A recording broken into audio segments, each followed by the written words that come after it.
The Commonwealth We Can Build, a Doctrine and Strategy for Democratic Counterpower. Chapter 1. A Plan to Move Power. There is a mistake political movements make when they become serious. They begin trying to answer every question in advance.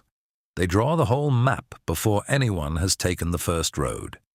They decide the final shape of the economy, the final form of ownership, the final line between public and private, the final balance between worker and consumer, state and market, nation and world. They mistake completeness for strength. But a free people does not need its future dictated to it by a document.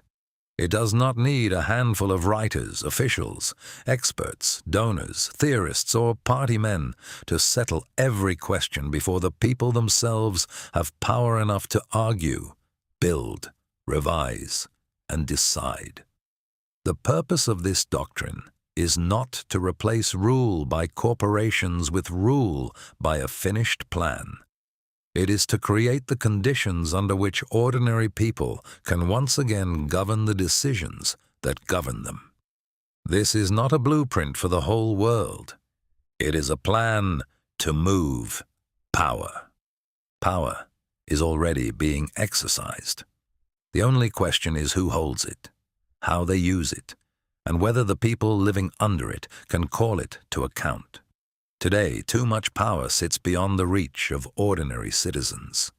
It sits in corporations large enough to shape law. It sits in financial firms large enough to move markets and empty towns. It sits in billionaires who can buy politicians more easily than a family can buy a home. It sits in agencies too captured or too timid to defend the public. It sits in courts so slow that delay itself becomes a weapon. We are told this is freedom because the state did not command it. But domination does not become liberty simply because it arrives through a contract, a price, a merger, a debt, a hospital bill, an algorithm, or a layoff notice. A person can be ruled by a boss, a landlord, a bank, a platform, an insurer, or a monopoly, as surely as by a bureaucrat.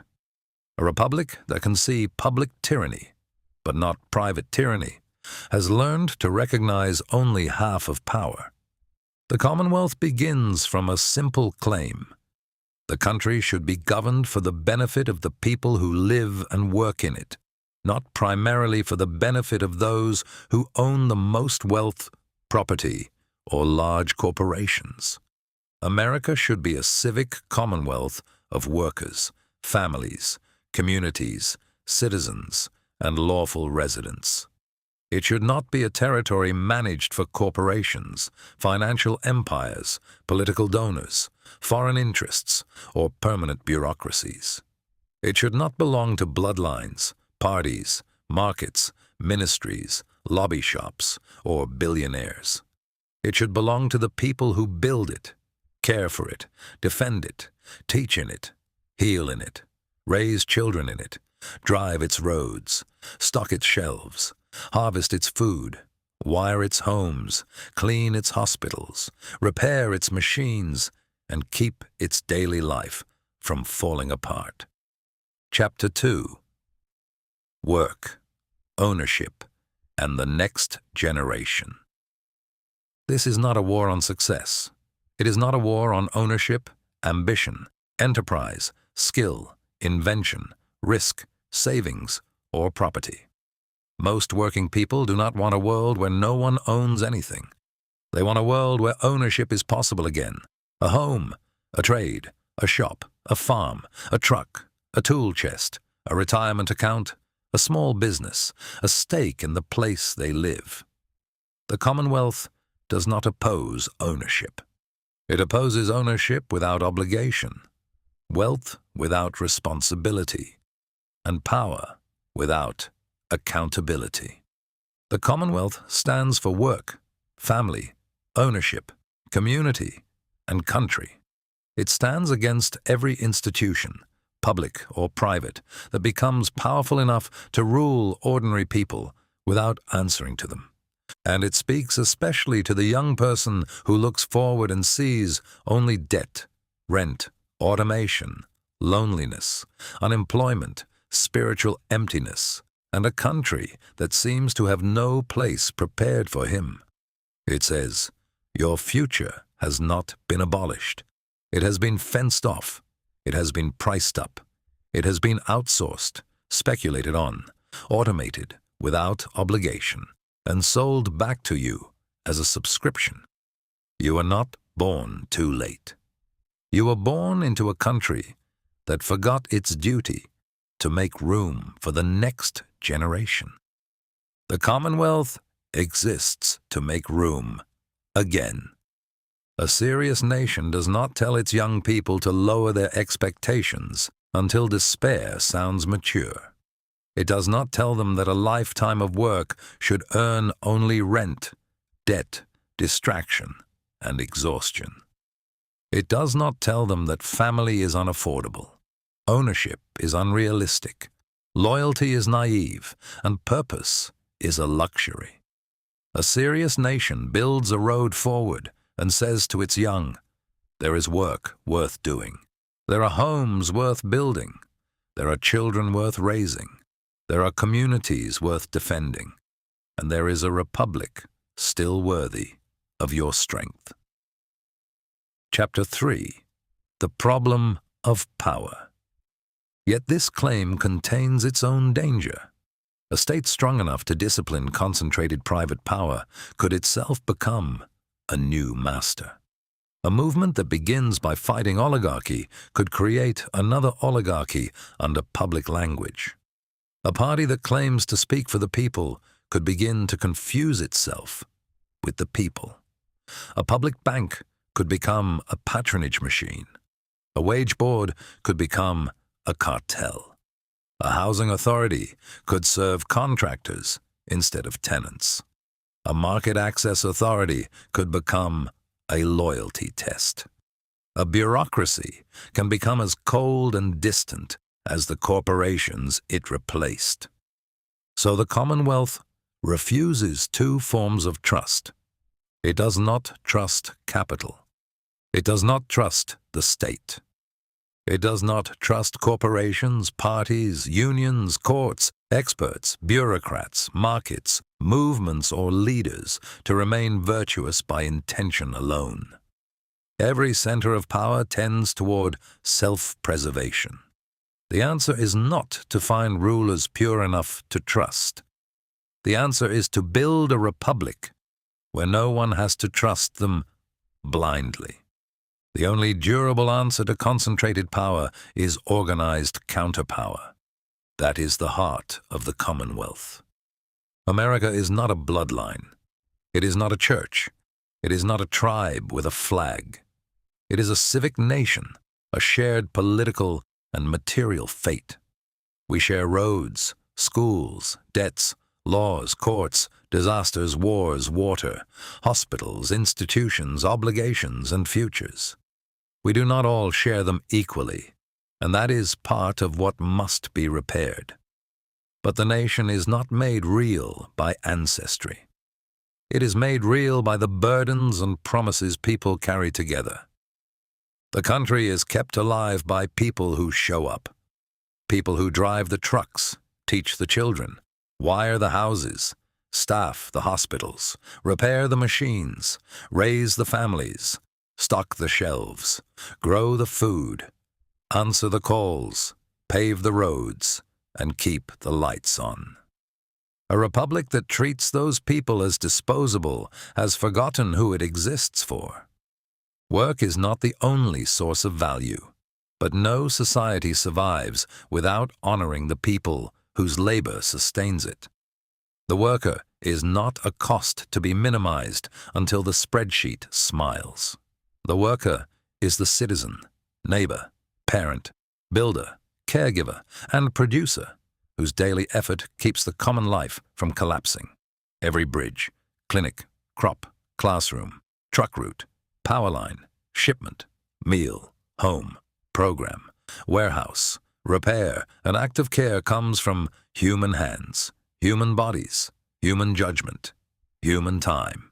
A society that honors property while humiliating work has inverted the moral order. Markets are tools. They are not gods. They can coordinate useful activity, reward skill, sustain enterprise, and give space to invention.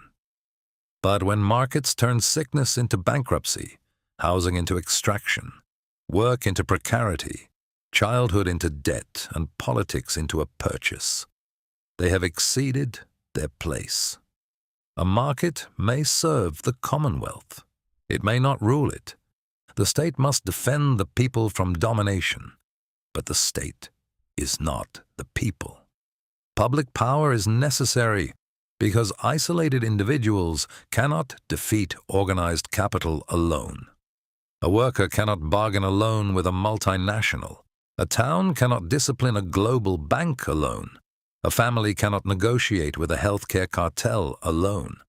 But public power must be divided, visible, temporary, where coercive, appealable, and answerable. The state must be strong enough to act, but never trusted enough to rule without being watched. Democracy is not only voting, it is the material ability to participate in public life. A person without time, health, housing, education, security, association, and freedom from destitution may have a ballot, but little power. A people cannot govern together while they are exhausted, indebted, atomized, afraid, and one emergency from ruin. The Commonwealth is therefore not anti-market, anti-business, anti-wealth, anti-immigrant, anti-religion, or anti-American. It is anti-oligarchy. It is anti-domination. It is anti-capture. It is anti-rule by wealth. It is anti-state worship. It is anti-ethnic nationalism. It is pro-worker, pro-family, pro-community, pro-citizen, pro-local institution, pro-public good, pro-productive enterprise, and pro-republic. Its simplest sentence is this: no one should be powerful enough to own the country. Chapter 4. The Champion Who Would Be King. The Doctrine has warned against every institution that grows powerful enough to rule without answering. It has named the corporation, the bank, the agency, the party, the union, and the bureaucracy. It has even admitted that movement power can corrupt, and that a party claiming to speak for the people can begin to mistake itself for the people. But there is a danger closer than any of these, and it wears a friendlier face. It is the danger of the champion himself. The same energy that breaks an oligarchy is the energy a strong man rides to personal rule. A people humiliated by concentrated wealth, exhausted by debt, and sick of being governed by interests it never chose, is a people ready to follow whoever names its grievance loudest. That readiness is the fuel of every just movement. It is also the ladder of every ambitious man. The oldest story in the history of republics is not the oligarch who buys the state.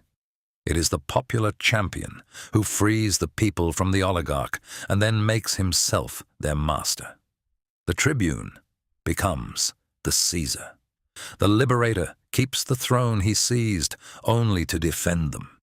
A doctrine, this suspicious of power, cannot make an exception for the one man it happens to like. The Commonwealth therefore distrusts its own leaders most precisely where it needs them most. The hour of crisis, when the movement is strongest and its champion most beloved, is the hour the Republic is most easily lost. Because it is the hour when a frightened people is most willing to be told that the rules can wait, that the courts are in the way, that the institutions are the enemy, and that only one man can be trusted to act. The man who says that he alone can fix it has already named the danger. He is not the cure for capture. he is its next and most personal form. So the movement must bind itself before it has a leader worth fearing, while binding is still easy and costs nothing. Loyalty runs to the doctrine and the institutions, never to the man. No champion is the movement. No leader is the people. Power inside the movement is divided, rotated, limited in its term, and surrendered on schedule, so that no one ever learns to believe the cause cannot continue without him. Leadership is a duty lent, not a possession held. And the plainest test of the whole project is this: a movement that cannot replace its founder has already chosen a king. This is not a cold rule about offices and terms. It is the deepest promise the doctrine can make to the ordinary man and woman who have been failed by powerful people their whole lives. You will not be asked to trade one master for another. You will not be handed a savior and told to be grateful. You have been ruled enough. What is offered here is not a better ruler. It is the end of needing one. The Commonwealth must be able to survive its own champion, to honor his strength, use it, and then let him go without breaking. A cause that depends on one irreplaceable figure has already failed the only test that matters, because it has rebuilt, in miniature, the very thing it set out to destroy. A power that answers to no one but itself. The doctrine ends where it began. There is no ruler we can trust enough to stop watching, and the ruler we trust the most is the one we must watch first. The task was never to find a leader pure enough to be handed the republic. The task is to build a republic that no leader, however beloved, is ever permitted to keep. Chapter 5. Act on the clock. The hardest question is how to build a state strong enough to stop private rule without building a state strong enough to become public tyranny. The usual answer is to add more checks, more hearings, more appeals, more reviews, more procedural gates, more veto points. Some of these are necessary. Rights matter. Courts matter. Due process matters. But delay is one of the chief weapons of concentrated wealth. Capital can wait. A corporation can litigate for years. A monopoly can absorb fines. A billionaire can fund process until the public forgets why the fight began. A state too slow to act does not create freedom. It leaves private power in charge, so the Commonwealth needs a different kind of check. The rule is this: act where delay would defeat the public purpose. Answer on the clock. Default to sunset. This means three things in practice. First, act where delay would defeat the public purpose. When harm is ongoing, and delay would allow it to continue. Wage theft, fraud, monopoly abuse, predatory finance, or threats to essential supply. The state must be able to intervene quickly. It should not be trapped in years of procedure while the damage continues. Second, answer on the clock. Speed does not excuse secrecy or arbitrariness. The moment the state acts, it must justify itself within a fixed and short time frame. It must publish its legal authority, the facts it relied on, the expected public benefit, the expected cost, and the limits of the action. Those affected must have a prompt opportunity to challenge it. Independent review must occur on a defined schedule, not at the government's convenience. Third, default to sunset. Every extraordinary use of power expires automatically, unless it is affirmatively renewed after public review. No emergency authority, penalty, or intervention continues, simply because no one got around to ending it. If the government wants to keep the power, it must come back, justify it again, and win approval again. When concentrated power is abusing the public, the state must be able to move. It must be able to stop wage theft, punish fraud, break monopolistic conduct, condition market access, prevent strategic sabotage, block predatory finance, and defend public necessity without being trapped for years in procedural fog. But the moment the state acts, the clock begins. The government must publish its legal basis, factual basis, expected public benefit, expected cost, and expiration date. The affected party must be heard. A public advocate must be empowered to attack government overreach. An independent tribunal must review the action. If the state acted wrongly, compensation must be paid. If the power is not renewed after public review, it dies. Silence ends the power. Continuation requires an affirmative public vote. No extraordinary authority survives because officials forgot to kill it. This rule turns accountability from a wall capital can hide behind into a clock government cannot escape. But there are lines speed cannot cross. Some injuries cannot be repaired afterward with money. The Commonwealth recognizes front-end judicial protection where state action threatens civil liberties, political speech, religious freedom, freedom of the press, bodily integrity, wrongful detention or deportation, irreversible destruction of homes or essential community infrastructure, discriminatory action, or punishment for lawful dissent. The state may act quickly against domination. It may not act first and answer later when the act would crush constitutional liberty or create irreversible personal harm. The Commonwealth state must be fast enough to defeat capital's delay and bounded enough that speed does not become tyranny. Chapter 6. Capital can leave. The Doctrine has already named one weapon of concentrated wealth. Capital can wait. It can litigate for years, absorb fines and fund delay until the public forgets why the fight began. But waiting is only half of it. Capital has a second weapon, and it is the mirror of the first. Capital can leave. It can move its headquarters, shift its profits, relocate its plants, route its earnings through a friendlier jurisdiction, and book its gains where no public can reach them. More than that, it can threaten to do these things before the state acts at all. The threat is the weapon. A government that fears flight is disciplined before it lifts a finger. The boardroom does not need to leave. It needs only to remind the legislature that it could. That reminder has rewritten more law than any lobbyist ever did. This is the oligarch's last vote, and it is cast without a ballot.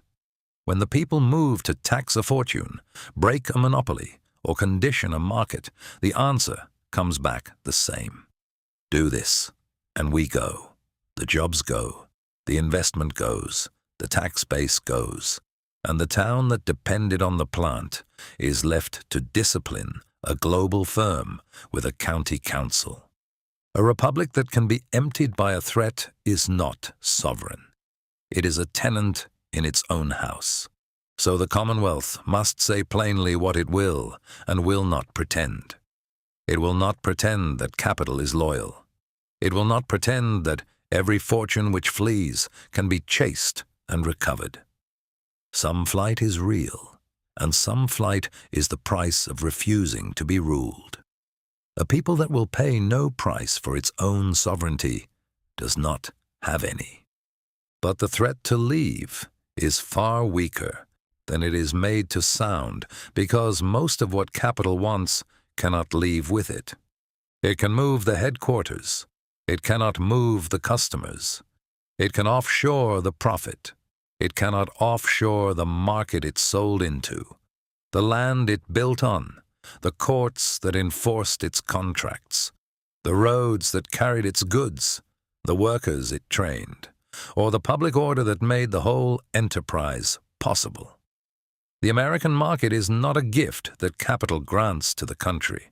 It is a privilege the country grants to capital. That is the lever. The Commonwealth taxes and disciplines what cannot run before it chases what can. It taxes land, which does not move.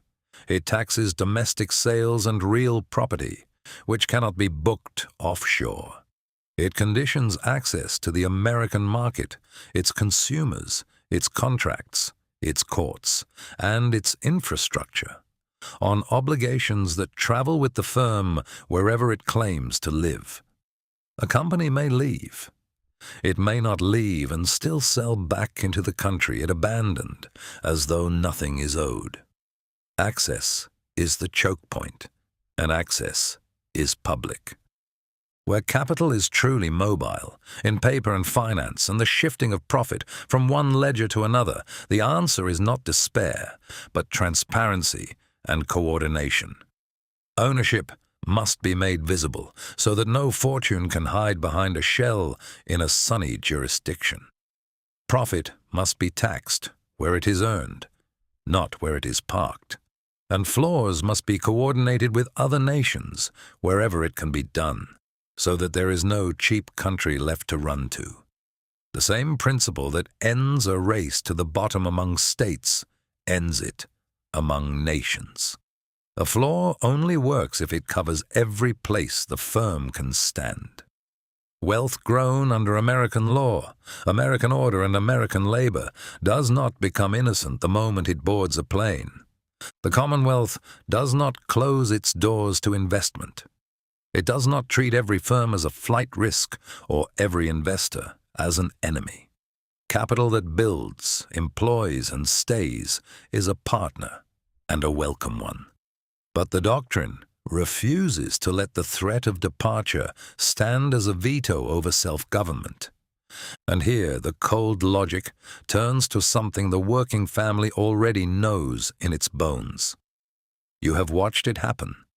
You watched the plant close and move overseas while the men who ran it kept their bonuses. You watched the town hollow out, the main street go dark, the young people leave because there was nothing left to stay for. You were told this was simply the market, simply the weather. Nobody's fault and nothing to be done. It was not the weather. It was a choice, made by people who took everything this country gave them and then walked out the door and called the wreckage efficiency. Capital can wait. Capital can leave.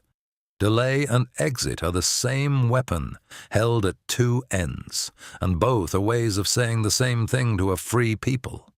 You cannot govern me. The answer to both is the same. The state must be fast enough that delay does not win, and the country must be rooted enough that exit does not rule. Capital may invest. It may not hold the country hostage from the door. Chapter 7. The lines. We do not cross. There are other lines we do not cross. Economic power is never conditioned on political loyalty. A firm may be punished for wage theft, fraud, tax evasion, monopoly abuse, unsafe conduct, illegal offshoring, environmental damage, or national security violations. It may not be punished because its owner criticized the government. A public contract may not be granted because a company praised the right party. A union may not be favored because it endorsed the ruling faction.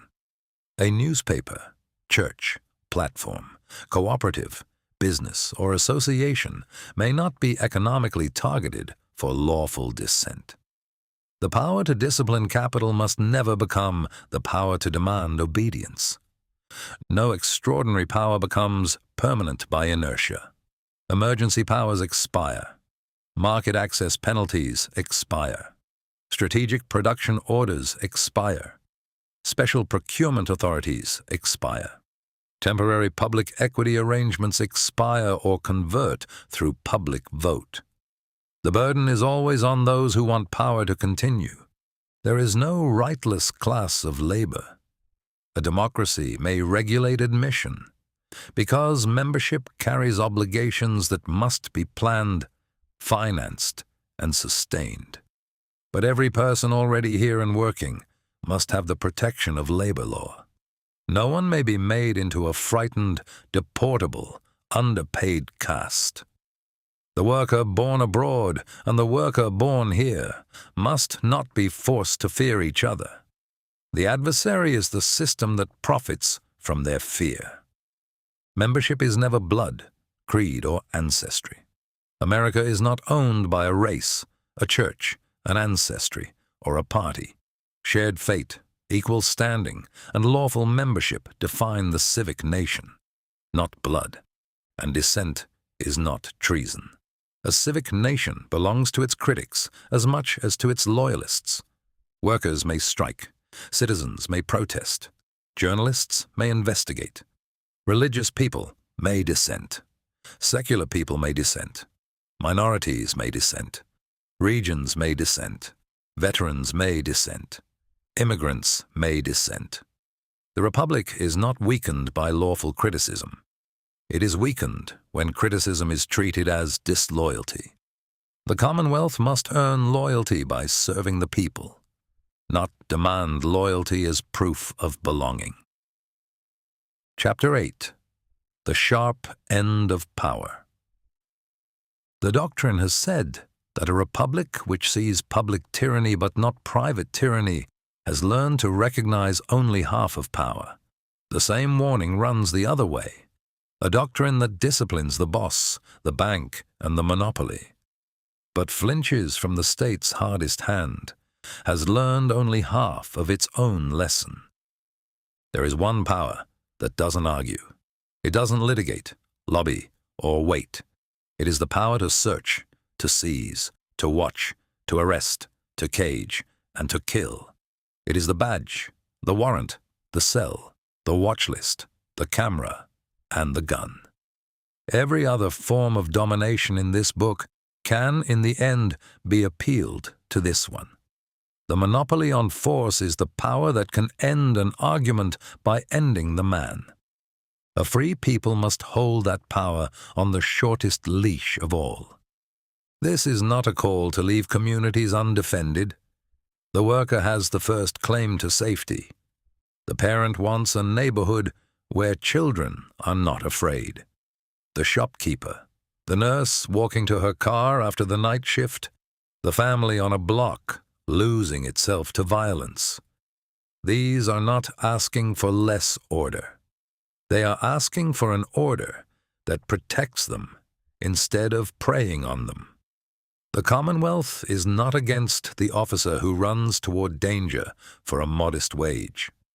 It is against unaccountable force, which betrays that officer as surely as it betrays the public. So the same machinery the Doctrine built against the abuses of capital must be turned on the abuses of the state. Force must be divided, visible, appealable, and answerable. Emergency security powers must expire like every other emergency power. They must not survive because officials forgot to end them, and a surveillance authority must not become permanent simply because no one returned to repeal it. The road to the surveillance state, like the road to every other permanent rule, is paved with temporary measures no one came back to kill. And here, the Doctrine's oldest theme returns. Necessity must not become a profit center.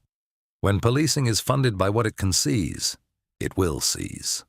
When a jurisdiction balances its budget on fines, fees, forfeitures, and bail, it has turned its own people into a revenue stream. The same crime the Doctrine named in the payday lender and the medical creditor, now wearing a uniform. When prisons are run for private profit, there is a standing interest in keeping the cells full, and a rightless class of labor is quietly rebuilt behind a wall. The Doctrine has already refused a deportable, underpaid caste in the fields. It refuses a caged and unpaid caste behind the wall. The intelligence and security apparatus is held to the same standard. Secret law is not law that a free people consented to. A search without a warrant is the thing the Constitution already forbade.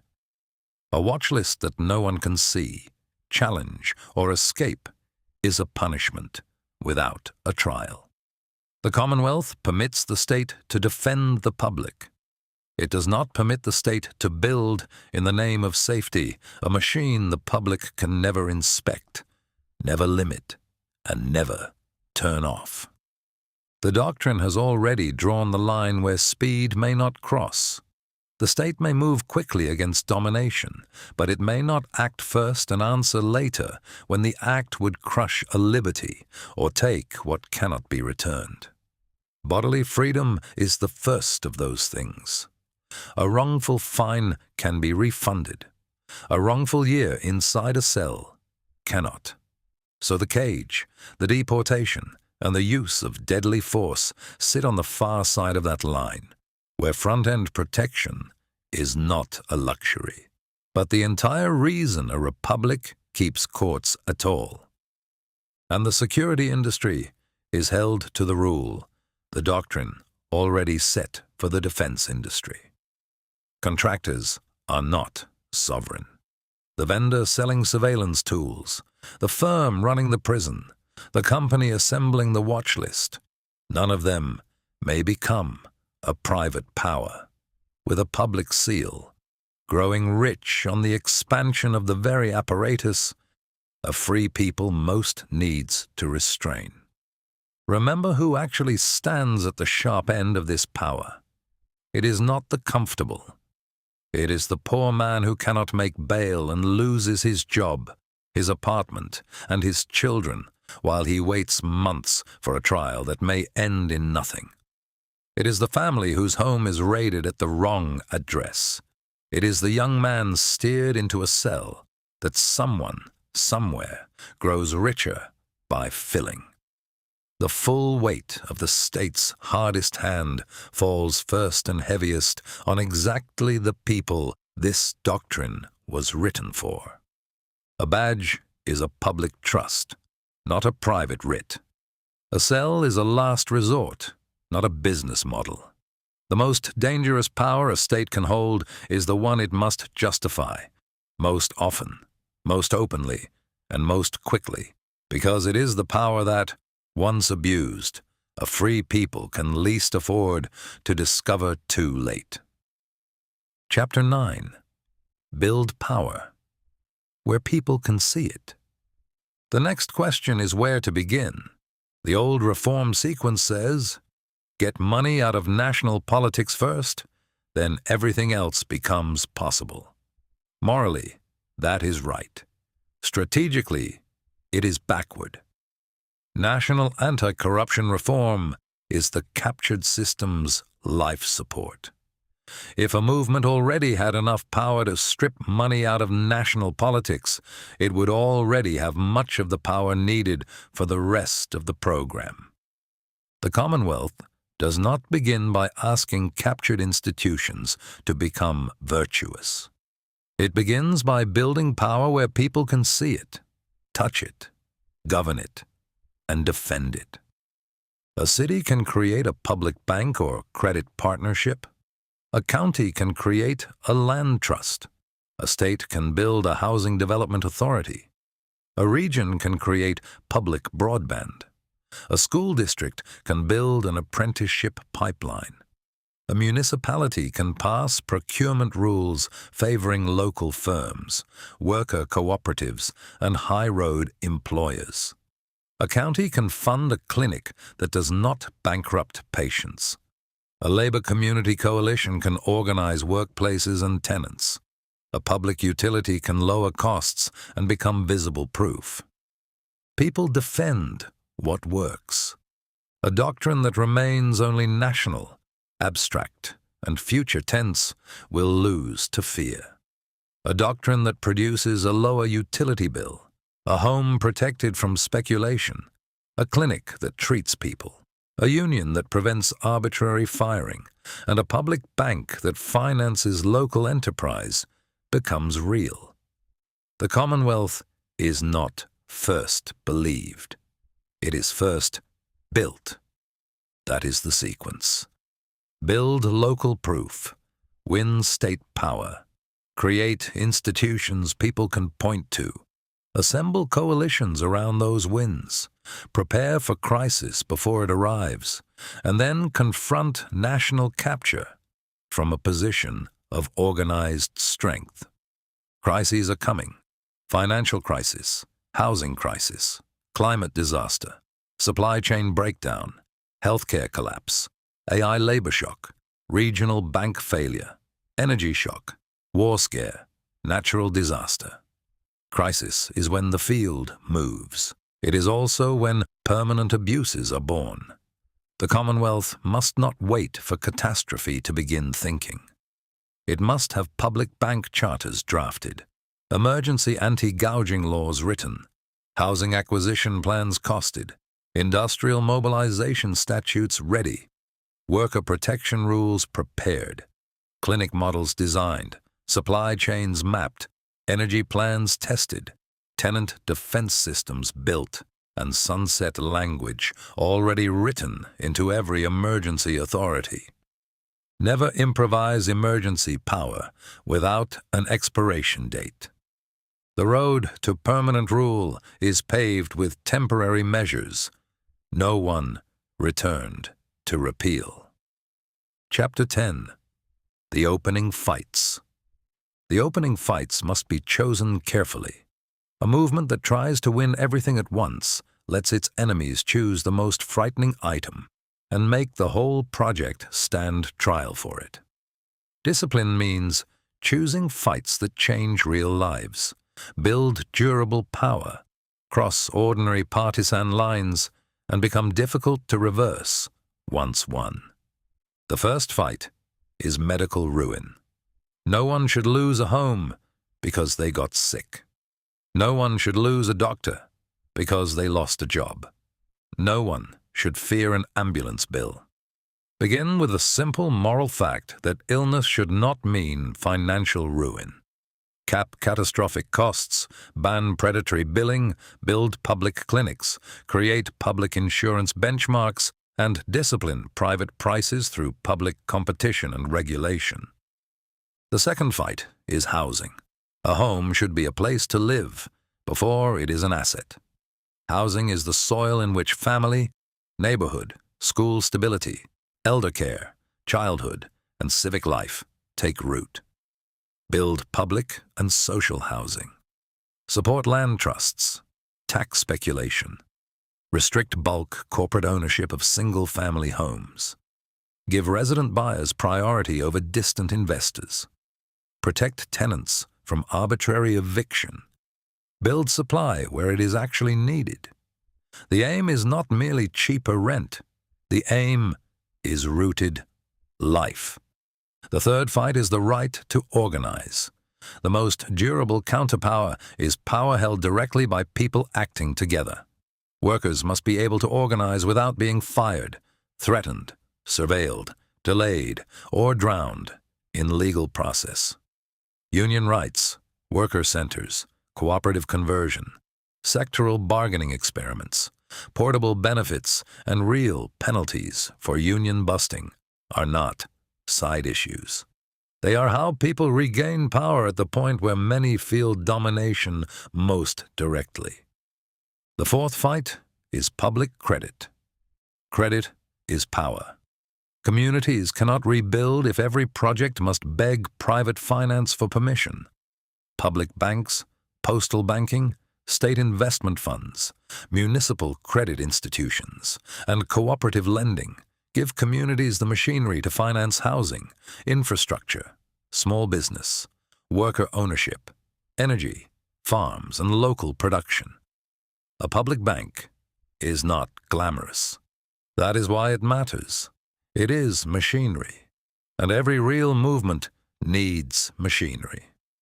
The fifth fight is the private veto over public decisions. A billionaire should not have a louder vote than a county. A corporation should not buy law.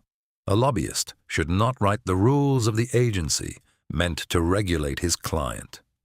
A regulator should not leave office and be paid by the industry he oversaw. Public financing, disclosure, lobbying restrictions, revolving door bans, procurement transparency, foreign money enforcement, PAC reform, and anti-corruption law are not side issues. They are the gates through which every other reform must eventually pass. But this fight comes after power is built locally and at the state level. The captured center will not surrender its life support because a manifesto asks nicely. It must be confronted by organized power. Chapter 11. Money, Representation, and Sovereignty. The Commonwealth must also confront the machinery by which money enters politics and turns representation into performance. A republic cannot survive if its public offices become auction houses. The vote is supposed to be the poor man's shield, the working woman's voice, the young person's inheritance, the veteran's claim, the parent's defense, the citizen's equal share in the country. When money becomes the gate through which candidates must pass, the vote remains on paper, but power moves elsewhere. It moves into fundraisers, donor calls, consulting firms, lobby shops, super PACs, dark money non-profits, foreign influence networks, and private meetings where the public is not invited. This is not democracy. It is managed consent. The Commonwealth does not pretend that all political money is the same. A worker giving $20 to a candidate is not the same as a billionaire spending millions through an outside group. A local union supporting a wage campaign is not the same as a monopoly writing law through lobbyists. A small business owner attending a town hall is not the same as a foreign-backed interest purchasing influence through shell companies, policy shops, hired representatives, or donor vehicles. Political equality does not require pretending unequal things are equal. The deeper principle is simple. No money that cannot vote should be allowed to govern those who can. Foreign money has no rightful place in American elections. Foreign governments, foreign corporations, foreign principles, foreign sovereign wealth funds, and foreign-controlled networks should not be able to shape the laws, candidates, referenda, agencies, or public opinion of a self-governing people from behind a curtain. A nation that allows foreign wealth to purchase domestic influence is not practicing openness. It is surrendering sovereignty. This does not mean Americans must fear the world, refuse diplomacy, or close themselves to trade, scholarship, culture, or alliance. It means the political will of the American people must not be laundered through money that comes from outside the American people. Foreign influence should be disclosed, limited, audited, and separated from elections, public contracts, strategic infrastructure, media manipulation, and policy-making. A congressional district is not an empty battlefield for national donors, foreign-aligned interests, billionaire networks, and political machines to occupy. It is supposed to belong to the people who live there. The farmers, machinists, nurses, teachers, small business owners, veterans, retirees, parents, and young families of a district should not wake up to find that their election has been purchased from far away because their representative crossed a donor network, questioned a foreign war, opposed foreign aid, or refused to treat another nation's interests as higher than his own constituents. That is not representation. That is political occupation by money. The Commonwealth does not need to name one race, one party, one lobby, one country, or one foreign cause to understand the principle. If a local community sends someone to Washington, that person should answer first to that community. If outside groups wish to argue, let them argue openly. If citizens wish to donate, let them donate under clear limits. But no district should be buried under millions of dollars from PACs, super PACs, non-profits, shell organizations, or donor networks whose real purpose is to make an example of a representative who placed the American people above a foreign-aligned agenda. The issue is not whether the money arrives with an accent. The issue is whether it serves a political interest outside the people being governed. Foreign governments should not be able to purchase influence in American elections. Foreign corporations should not be able to purchase influence in American elections. Foreign nationals should not be able to purchase influence in American elections. And no domestic organization should be allowed to function as a pass-through, shield, or laundering device for foreign political money. A foreign-aligned lobbying network should not be able to evade democratic accountability merely by routing influence through domestic donors, domestic consultants, domestic PACs, or domestic non-profit names. If an organization's purpose is to advance the political interests of a foreign state, foreign government, foreign party, foreign sovereign wealth fund, or foreign principle, then its election activity should be restricted, disclosed, and separated from candidate campaigns. A republic cannot govern itself if its representatives learn that one vote against a foreign interest can bring a flood of outside money into their district. That kind of fear changes law before a bill is even introduced. It teaches every officeholder the lesson of punishment. It says, vote as instructed, or your voters will be drowned in ads paid for by people they will never meet. It says, your district may elect you, but money elsewhere can end you. It says, the written Constitution may give representation to the people, but the hidden constitution of donor power decides who is allowed to survive. The Commonwealth rejects that hidden constitution.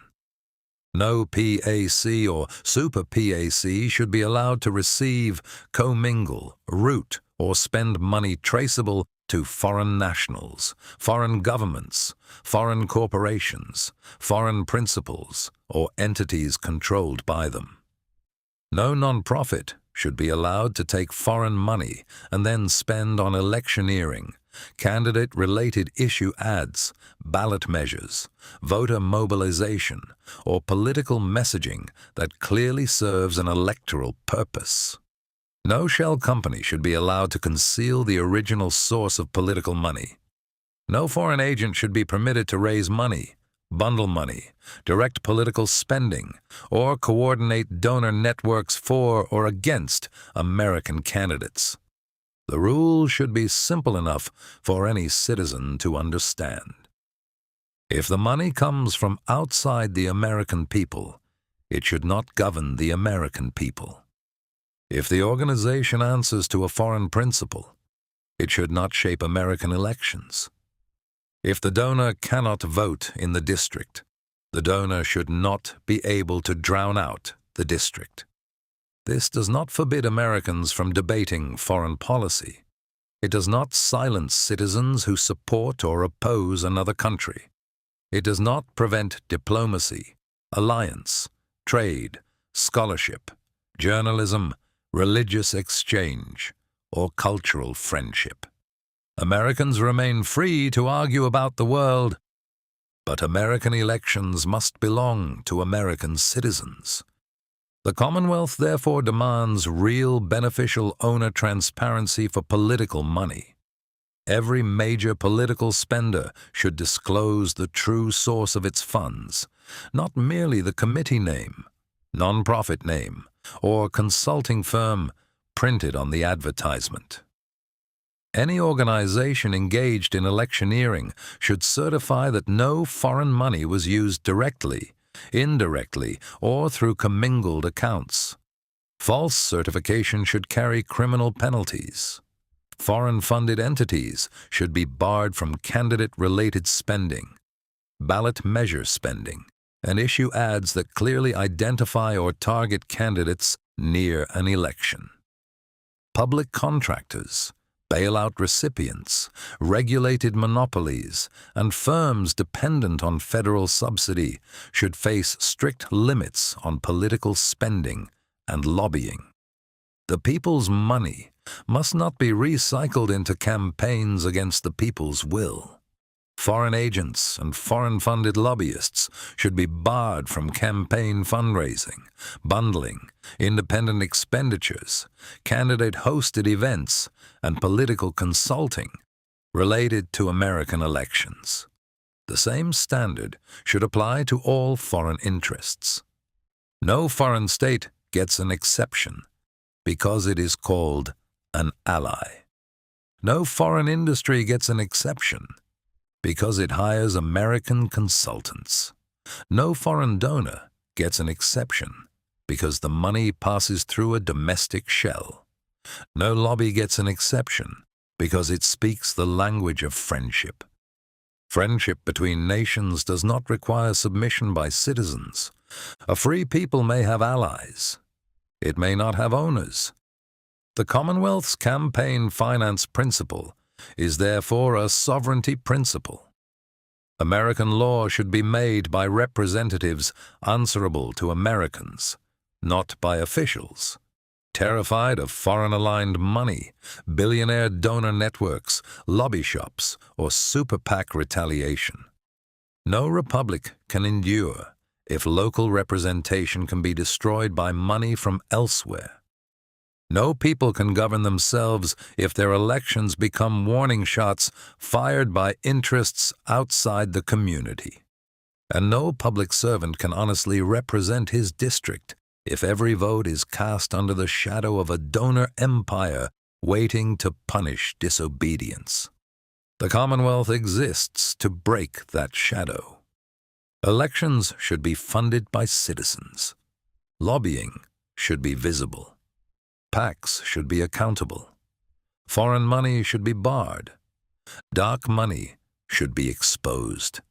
And no American district should ever again be made an example for choosing a representative who put his own people first. Chapter 12. Wages, Taxes, Debt, and the Cost of Living. The Commonwealth must also tell the truth about wages, taxes, debt, and the cost of living. People have been lied to too often. They know trade-offs exist because they live with them every day. A serious doctrine treats them as adults. The problem is not that ordinary households are undertaxed. The problem is that ordinary wages no longer buy an ordinary life. A serious working people's politics should not look at families already squeezed by rent, groceries, insurance, fuel, childcare, medical bills, debt, payroll taxes, sales taxes, property taxes, fees, and inflation, then ask them to carry more. The working majority does not need a new burden. It needs relief. It needs breathing room. It needs the return of purchasing power. For many working households, the federal income tax is not the central weight. The heavier burden is the whole structure of modern life. Payroll taxes taken before the check arrives, sales taxes paid at the register, property taxes buried in rent or mortgage payments, insurance premiums that function like private taxation, interest payments that drain the future, medical costs that punish illness, child care costs that punish family formation, and inflation that quietly cuts every paycheck after it is earned. So the Commonwealth does not begin by asking how to tax the bottom and middle more efficiently. It begins by asking why people who work full-time cannot afford the life that full-time work once promised. This is the wound under every other wound. The worker did not stop working. The nurse did not stop lifting patients. The trucker did not stop crossing the dark miles. The lineman did not stop climbing after storms. The teacher did not stop buying supplies from her own pocket. The mechanic did not stop bending over the engine. The mother did not stop stretching one grocery trip into 7 dinners. The young man did not stop wanting to build a life. The young woman did not stop wanting a home, a family, a future, a reason to believe her labor would become something more than survival. They kept showing up. The country became richer. The numbers went up. The life moved farther away. That is the betrayal.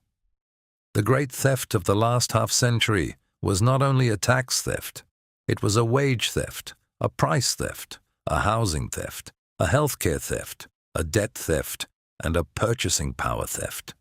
Workers did not simply become less disciplined, less moral, or less willing to work. They became more productive. The country became richer. But the ordinary wage was separated from the ordinary life it was supposed to support. A wage is not real because a number is printed on a paycheck. A wage is real only by what it can command. A home, a car that runs, food on the table, a doctor when needed, children without terror of ruin, time with family, a little savings, and enough dignity that a person does not feel hunted by every bill. If a person earns more dollars than his grandfather, but cannot afford what his grandfather could afford, he has not moved forward. He has been paid in numbers while robbed in life. A wage like $10 an hour in 1970 carried a purchasing power that would require more than $80 an hour today to match by the broad consumer price index. The exact number depends on the measure, but the meaning is plain. The country did not merely become more expensive. The promise of work was hollowed out. The ladder was not removed all at once. The rungs were priced farther and farther apart until young people were told their failure to climb was a personal defect. The Commonwealth rejects that lie. The young are not lazy because they cannot buy homes at prices their grandparents never faced. They are not selfish because children now require a financial courage that older generations did not have to summon in the same way. They are not rootless because they hate duty. Many are rootless because the institutions that once anchored adulthood, wages, marriage, property, local work, civic trust, affordable education, and stable neighborhoods were weakened, sold, consolidated, or priced beyond reach. A nation that looks at its young and sees only consumers, debtors, data, soldiers, renters, gig workers, and subscribers has already forgotten its own future. The Commonwealth must remember, tax justice matters, but wage restoration matters more. The aim is not merely to rearrange brackets. The aim is to make the working paycheck strong again. That means raising the floor under work without raising prices blindly. It means breaking monopolies that turn market power into household pain.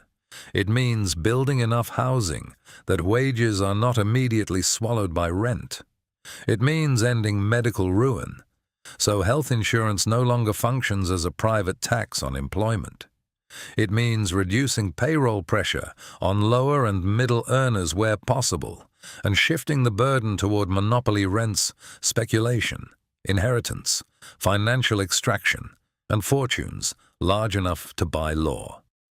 It means making childcare, trade school, energy, transport, and healthcare cheaper through capacity, not merely subsidizing demand into shortages. The Commonwealth should seek tax relief for the working majority and tax discipline for concentrated power. Working families should keep more of what they earn. They should not be punished for having children, buying a home, driving to work, starting a small business, building savings, or earning overtime. Relief should be aimed first at wages, payroll burdens, family formation, first homes, small property, local enterprise, and the ordinary tools of independence. But relieving ordinary people does not mean surrendering to oligarchy. Fortunes large enough to buy law remain a threat to the republic. Monopoly rents, speculative gains, offshored profits, inherited dynasties, predatory finance, and public bailouts without public return must be taxed, disciplined, or converted into public claims. The issue is not punishing success. The issue is preventing private wealth from becoming governing power. Billionaires alone cannot fund every public good. That must be said honestly. But working households cannot be treated as the reserve account for every failed institution. The path forward is to rebuild the productive base, restore wage power, reduce the private costs that crush families, and tax concentrated extraction before taxing ordinary work. Chapter 13. Usury and the Debt Trap. And here the Commonwealth must recover an old word that modern finance would rather forget. Usury. Usury is not merely interest. It is not the honest lending that helps a family buy a home, a farmer buy equipment, a mechanic buy tools, or a small business open its doors. Credit can serve life when it is tied to production, stability, ownership, and real human need. Usury begins when credit stops serving life and starts feeding on distress. It is the loan offered not to build a future, but to trap a borrower inside the present emergency.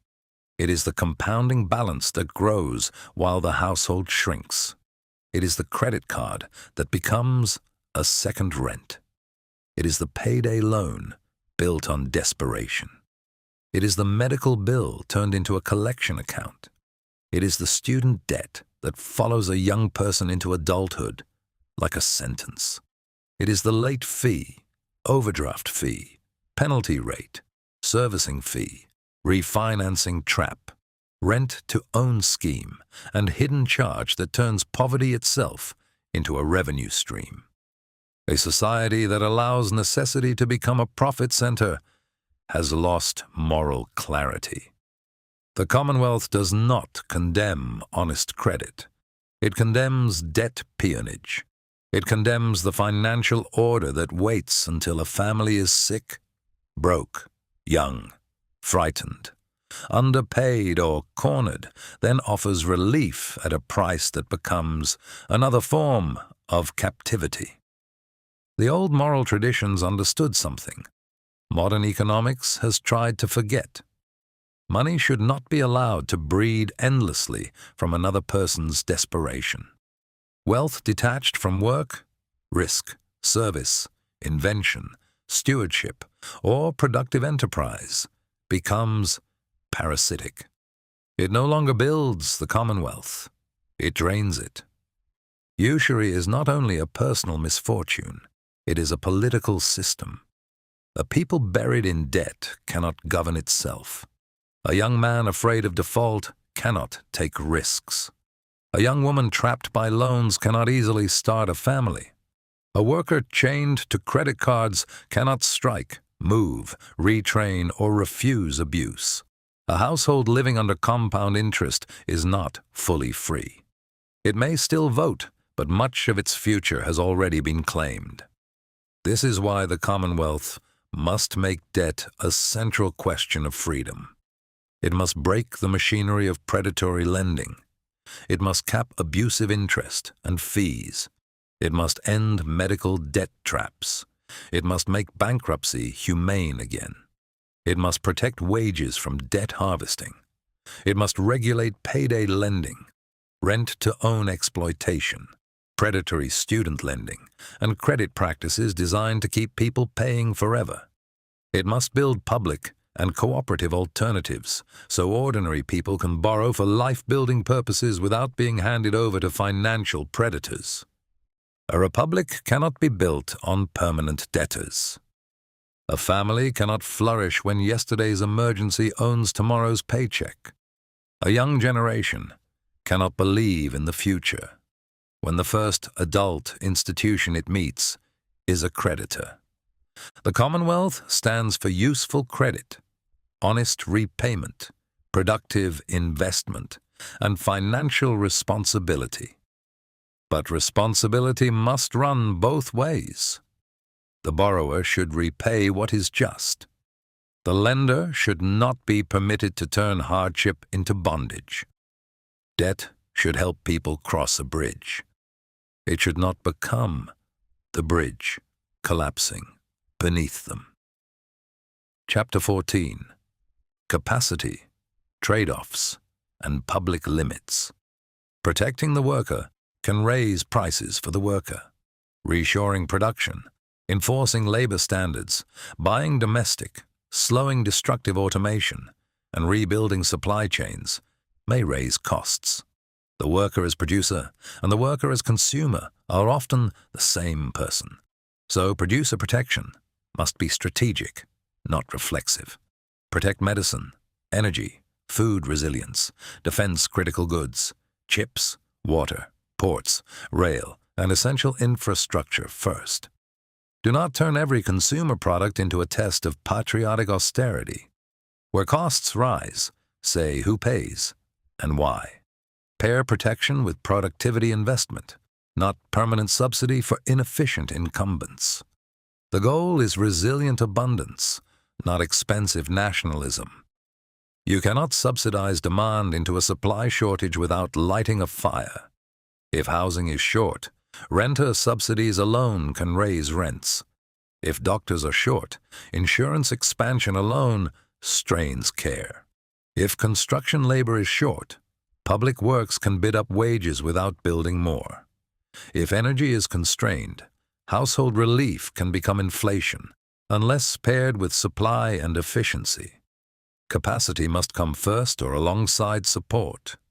Build clinics while expanding coverage. Train trades while building housing. Expand energy while lowering bills. Increase supply while protecting households. Generosity without capacity becomes inflation wearing a moral face. Public power can fail.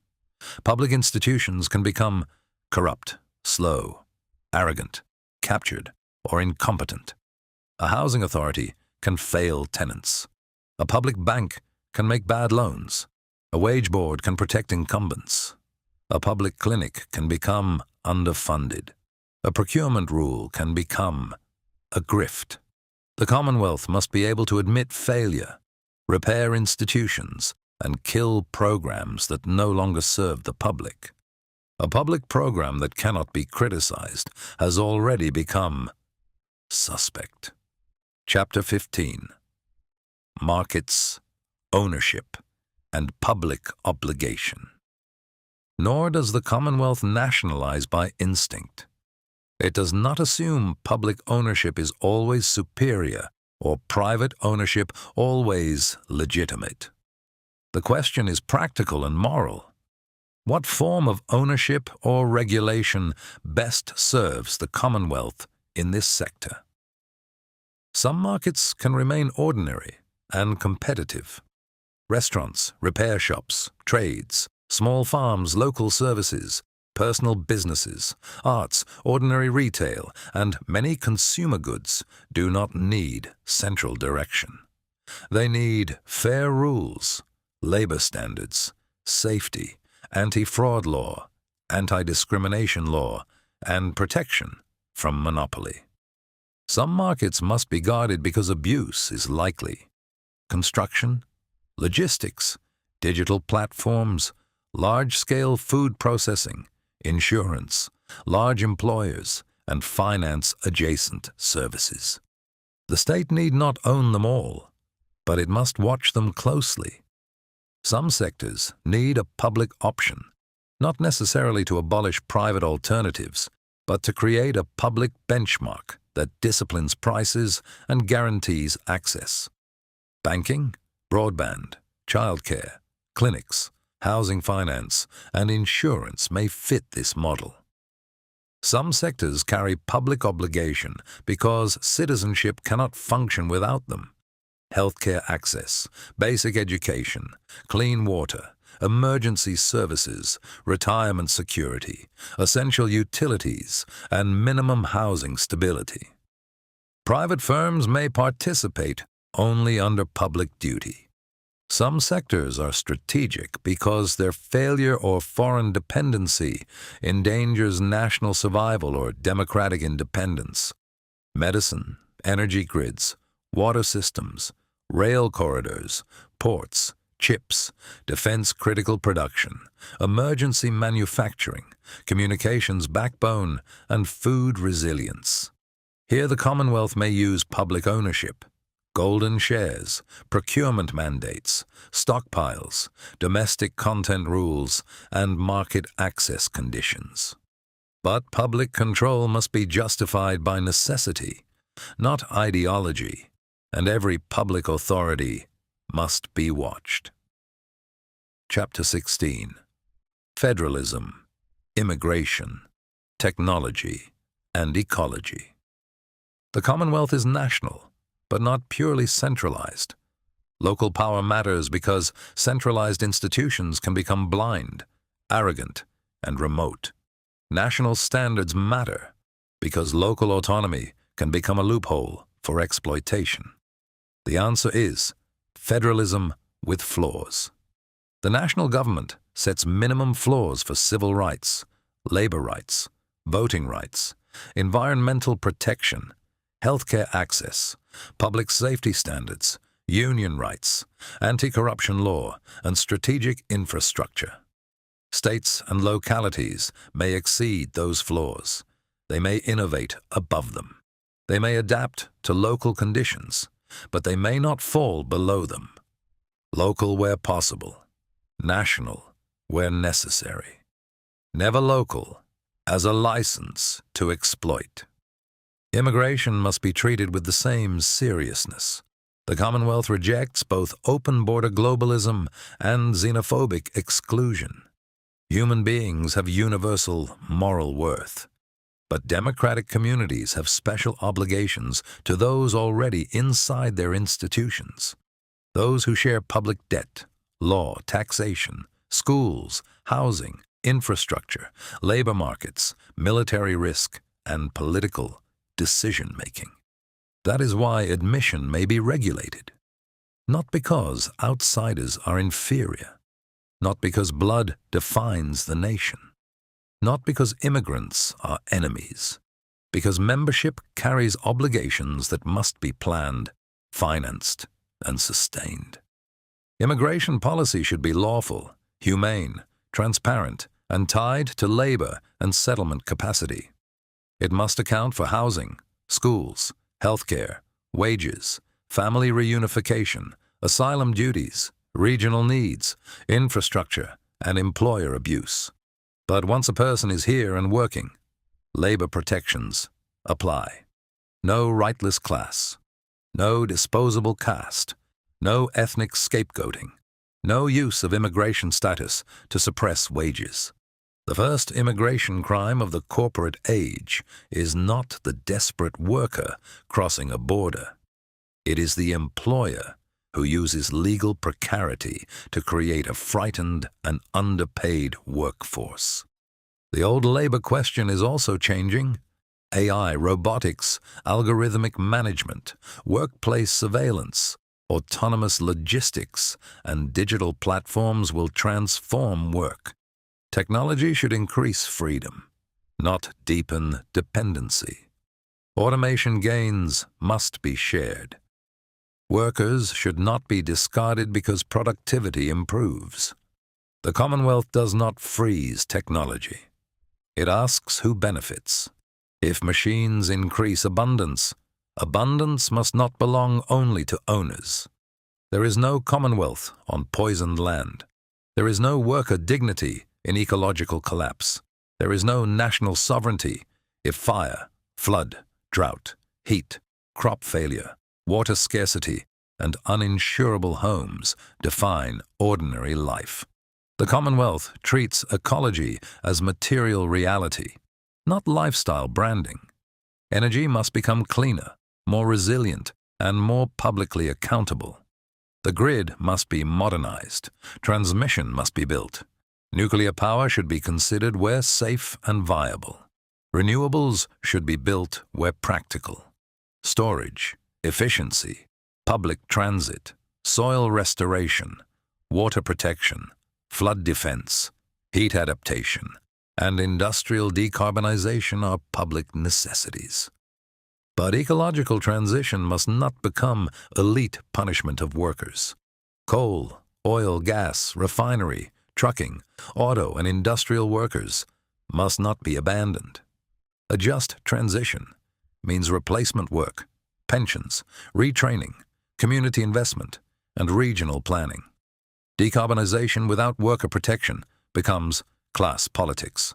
Worker protection without decarbonization becomes denial. The Commonwealth must do both. Chapter 17. What a people knows in common. The Doctrine has said that democracy is not only voting, that a person without time, health, housing, and freedom from destitution may hold a ballot and little power. There is one more thing a people must have before it can govern itself, and it has been left out. A people must be able to know. It must form citizens capable of judgment, and it must share enough common ground of fact and record to argue, decide, and hold power to account. A republic of the misinformed is not self-governing. It is merely managed. So the principle that runs through this whole doctrine runs here as well. No one should be powerful enough to own the country, and no one should be powerful enough to own what the country is permitted to know. This begins with the formation of citizens. Schools and universities are not merely line items, and they are not merely pipelines into the labor market. They are where a free people is made, where the young learn not only a trade, but a history, a way of weighing a claim, a capacity to read an argument and test it, a sense of the republic they are about to inherit. A nation that teaches its children only to be employable has trained workers and forgotten citizens. The Commonwealth wants both. People equipped to earn a living and equipped to govern themselves, which are not the same skill and never were. But formation is not enough if the very information a people thinks with is owned and shaped by a few hands. This is the newest theater of domination, and the older language of speech and press did not foresee it. It is no longer mainly the censor who threatens what a people can know. It is the owner. A handful of platforms now stand between citizens and nearly everything they see. They decide what is shown and what is buried, what spreads and what disappears, which version of the day's events reaches which person. This is not the old marketplace of ideas. It is a small number of private firms holding the conditions of public attention, and through them, a quiet power over what a self-governing people is even able to consider. The Doctrine has already said that no money which cannot vote should govern those who can. It says now that no firm which answers to no one should privately decide what a free people is allowed to know. And the ground is shifting again beneath our feet. Manufactured media, text and voice and image and motion, produced at scale and indistinguishable from the real, threatens to flood the commons until truth itself becomes unverifiable. When anyone can be made to appear to say anything, when agreement can be faked by machines impersonating the public, When the record can be forged faster than it can be checked, a people loses the one thing self-government requires above all: a shared reality, solid enough to stand on. A crowd that can no longer tell what is real cannot deliberate. It can only be steered. The Commonwealth answers this without becoming the thing it fears. It does not hand the state the power to decide what is true, for that is its own tyranny, and the doctrine's defense of dissent forbids it. The answer is not an office of official truth. The answer is a commons that no single power owns. That means public and independent information that answers to the public rather than to advertisers or owners, in the form of public broadcasting, libraries, archives, and the public broadband the Doctrine already endorsed, extended into a trustworthy public layer of knowledge that cannot be bought, buried, or switched off. It means honesty from the platforms that shape public attention, the right of a people to know how the machine that orders their information actually works. It means protecting the public record from private erasure, so that what happened cannot be quietly unwritten by whoever owns the server. And it means clear marks of origin for manufactured content, so that a free people keeps the ability to tell what is real from what was built to deceive it. This is not an abstraction for the comfortable. Think of the parent trying to raise a child well inside a flood of engineered outrage and manufactured fear, sold his anger by the click and his loneliness by the hour. Think of the worker who cannot find out who really owns the company that just cut his hours, or what was truly decided in the rooms where his future was set. To be kept confused is to be kept powerless. A people that cannot find the truth cannot defend itself, and it cannot teach its children to be free. The deepest tyranny is not the one that tells you what to think.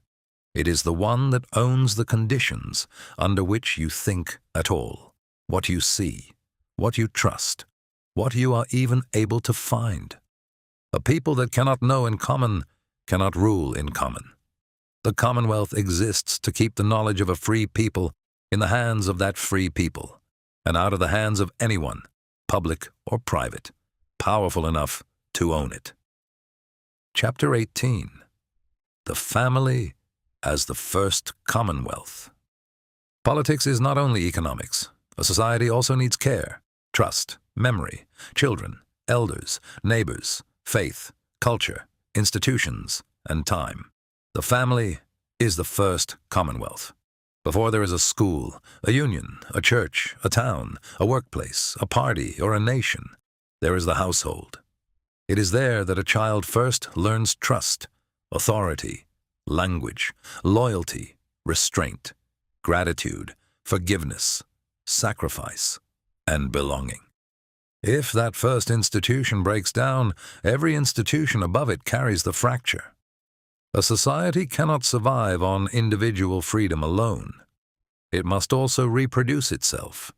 It must have children, raise them well, teach them its memory, discipline their appetites, give them models of love and duty, and prepare them to inherit a world they did not create. The Commonwealth gives special honor to the stable, child-rearing family. The mother, the father, and the children, joined in a durable household, are not an outdated arrangement to be mocked or treated as merely one consumer preference among many. They are the ordinary human foundation from which communities are renewed.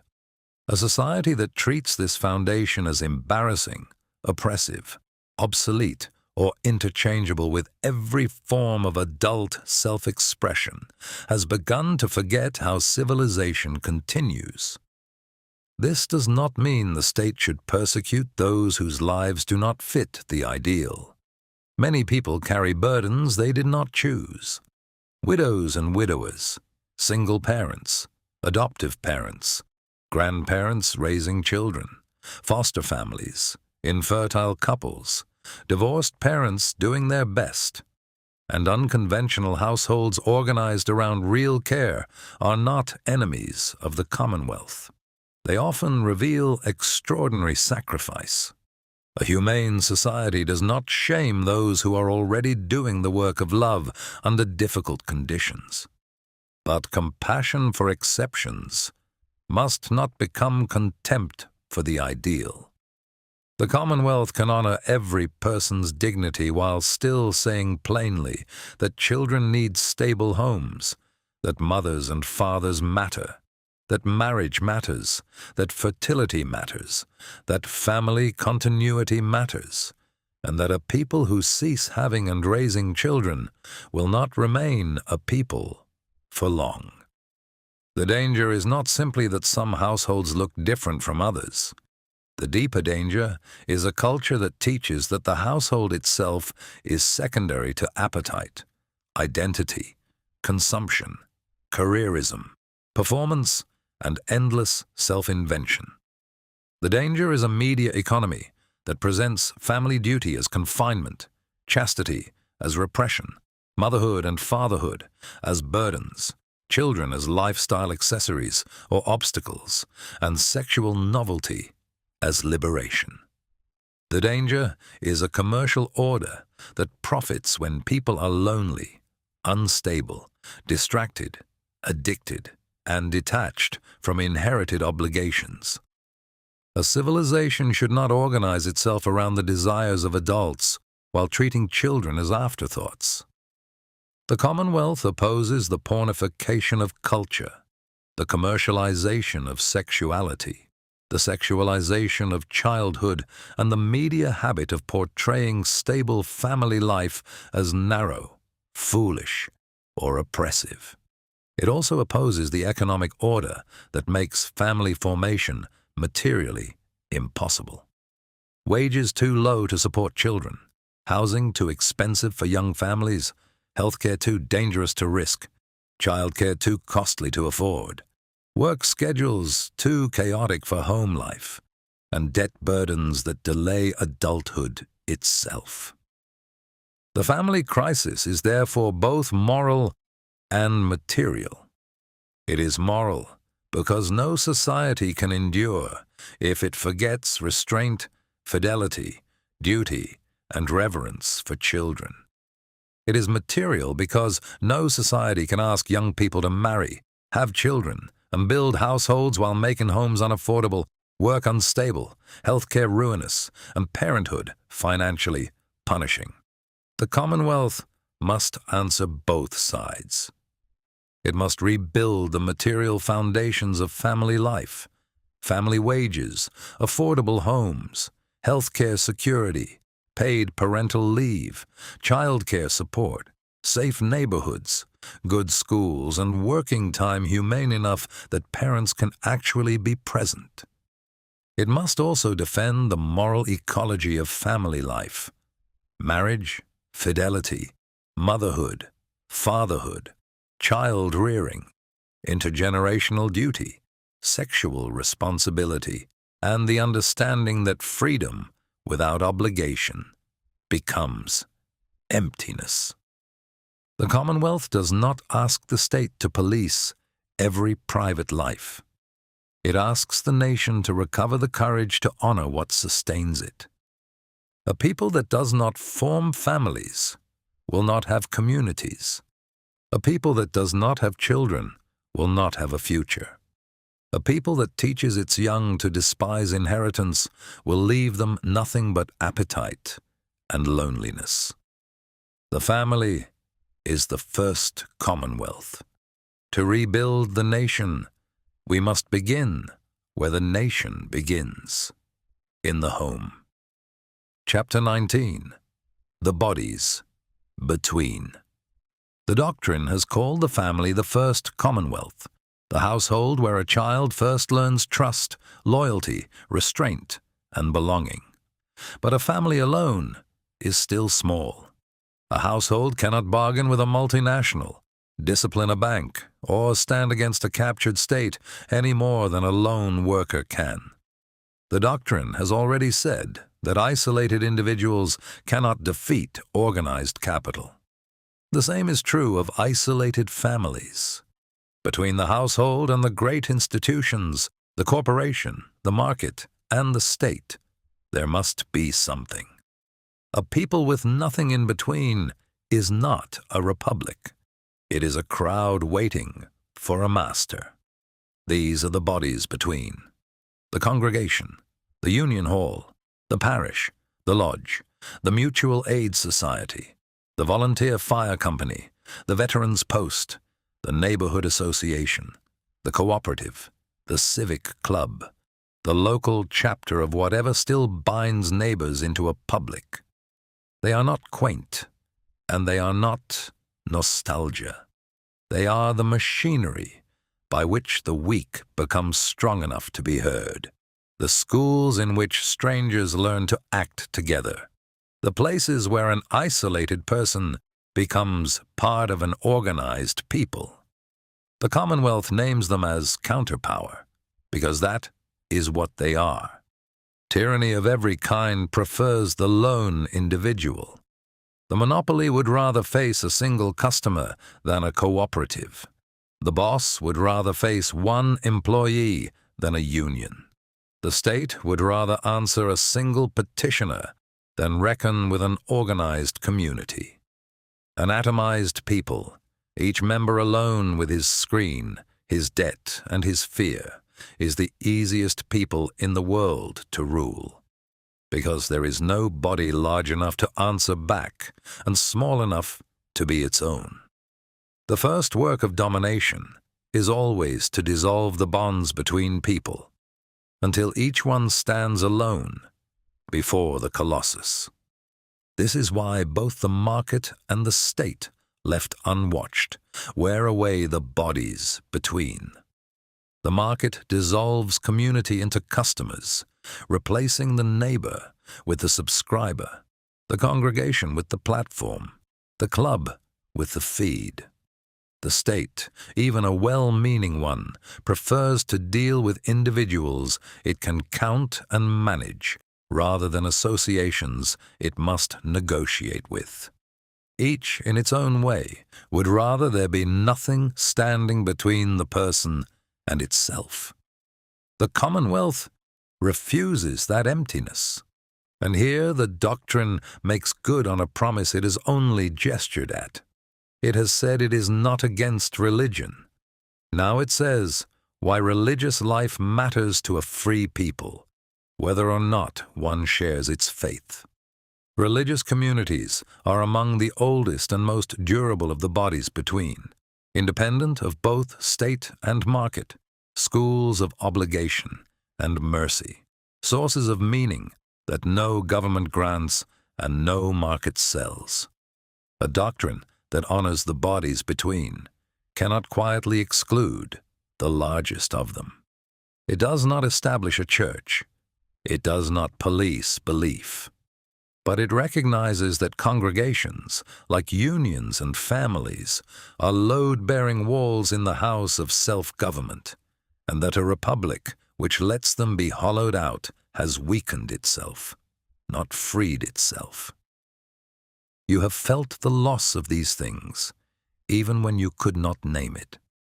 The loneliness is not an accident, and it is not a personal failing. A man was not made to face the whole weight of the world with no one beside him but a glowing screen that sells him his own isolation back to him at a profit. The hunger so many feel now, for belonging, for neighbors who know their name, for a place where they are needed, is the hunger of a people whose bodies between have been stripped away. To rebuild them is not nostalgia. It is the rebuilding of the very thing that makes a person free, instead of merely alone. The Commonwealth therefore protects the bodies between as deliberately as it protects the family and the union. It defends their independence from capture by state and market alike. It builds where they have been hollowed out. And it remembers that a free people is never merely a heap of individuals beneath a government. It is a dense fabric of associations, each one able to be seen, joined, challenged, and defended. The thing that stands between the citizen and the colossus, and the first thing every colossus tries to remove. Chapter 20. Institutions and Foreign Policy. The Commonwealth also needs institutions of counterpower. Public ledgers should make major spending, subsidies, procurement awards, public equity stakes, market access penalties, public bank loans, and industrial investments visible. Citizen audit juries should review major programs and publish findings. Public advocates should be empowered to argue against state overreach. Economic due process courts should move quickly and protect workers, consumers, firms, and communities from arbitrary action. Sunset offices should track every extraordinary power and make expiration dates impossible to hide.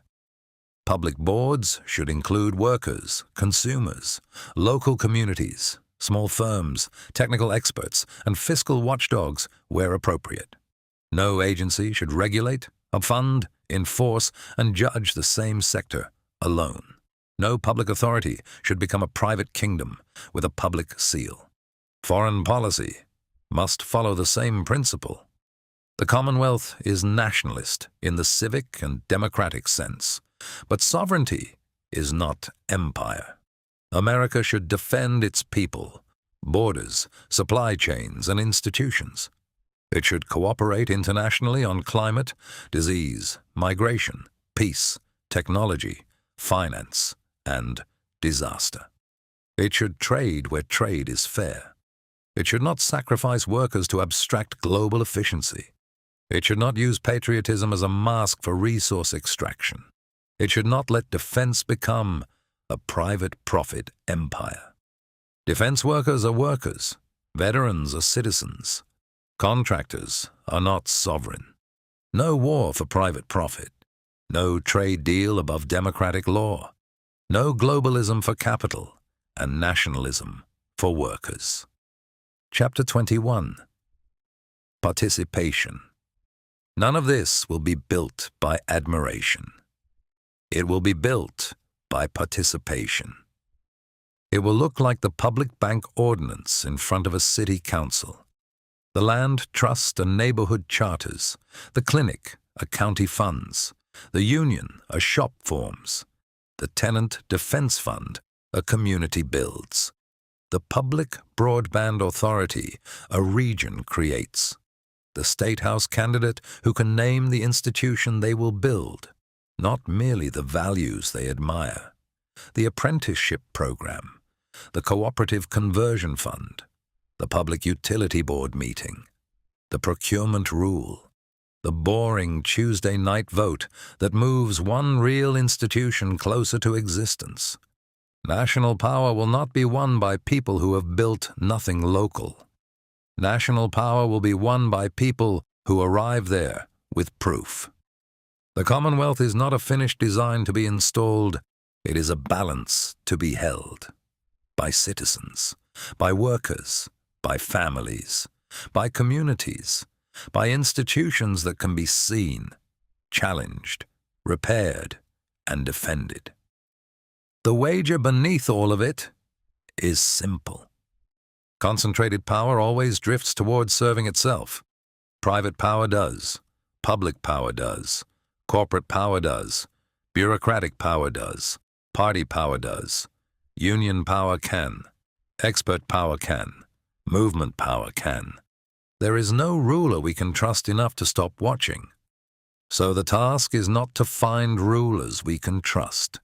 The task is to build a republic where no one has to. Chapter 22. The Republic We Can Build. The American Commonwealth begins from the belief that the country belongs to the people who live, work, build, care, serve, teach, repair, grow, heal, drive, raise, defend, and sustain it. It does not belong to corporations. It does not belong to billionaires. It does not belong to bloodlines. It does not belong to parties. It does not belong to bureaucracies. It does not belong to markets. It does not belong to the state. Markets may serve the Commonwealth. Corporations may operate within it. Wealth may exist under it. The state may defend it. But none may rule it. The Commonwealth is the organized power of a civic people to prevent any institution from becoming sovereign over them. That is the republic we can build. Finally, an appeal to the citizen, to the people of these United States.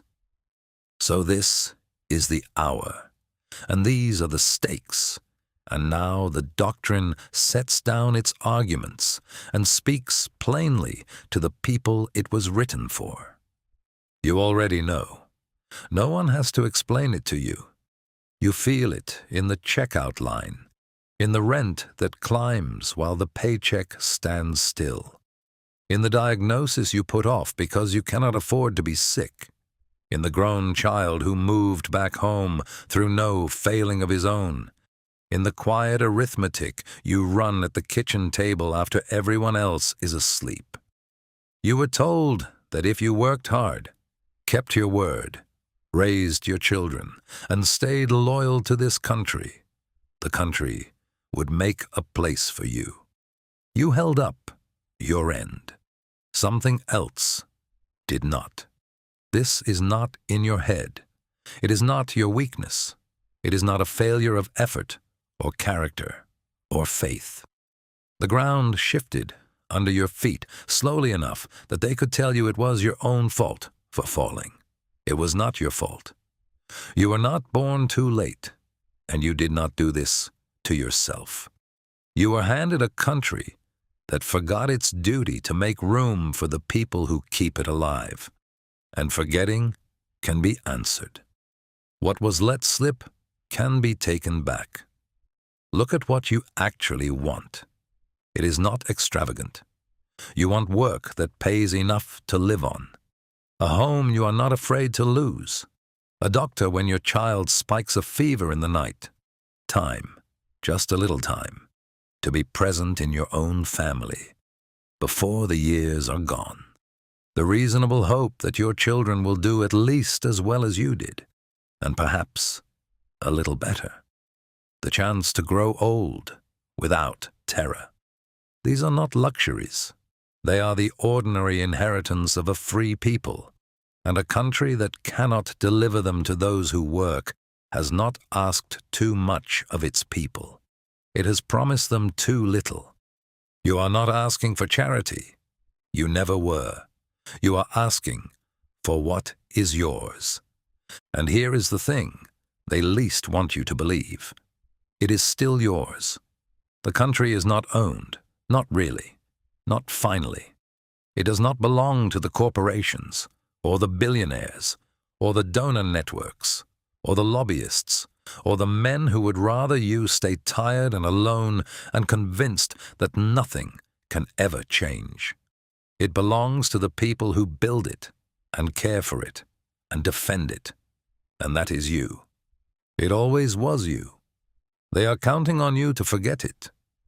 This is not a call to burn anything down.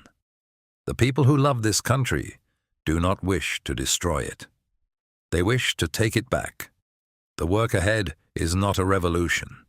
It is a repair, and it is the most ordinary, unglamorous, powerful work there is.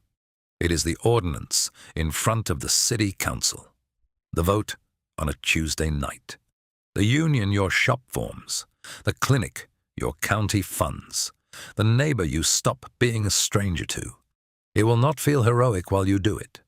It will feel like showing up, again and again, the way you already show up for everything else. That is the secret they hope you never learn. The country is changed by people exactly like you, doing exactly the unremarkable things you are already strong enough to do.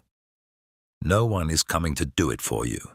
There is no man on a white horse, no party that will hand it down, no savior worth waiting for.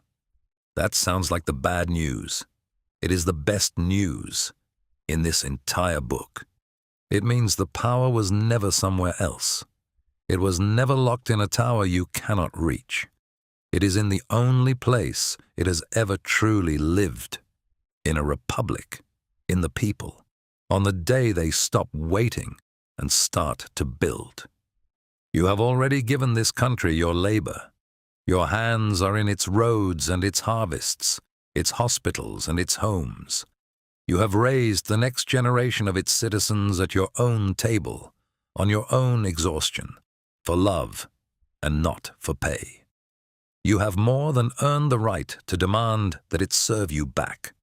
So demand it, not with violence and not on your knees, but standing up, together, with the full and patient force of people who have finally remembered that the country is theirs to reclaim. Do it for the ones asleep down the hall tonight. Do it for the life you wanted for them and were quietly told to stop expecting. Do it because they were not born too late either, and because the place you make for them now is the only inheritance that cannot be priced, or automated, or mortgaged, or taken away. The Republic is not finished. It is not lost. It is waiting for you. This is the Commonwealth we can build. Let us go and build it.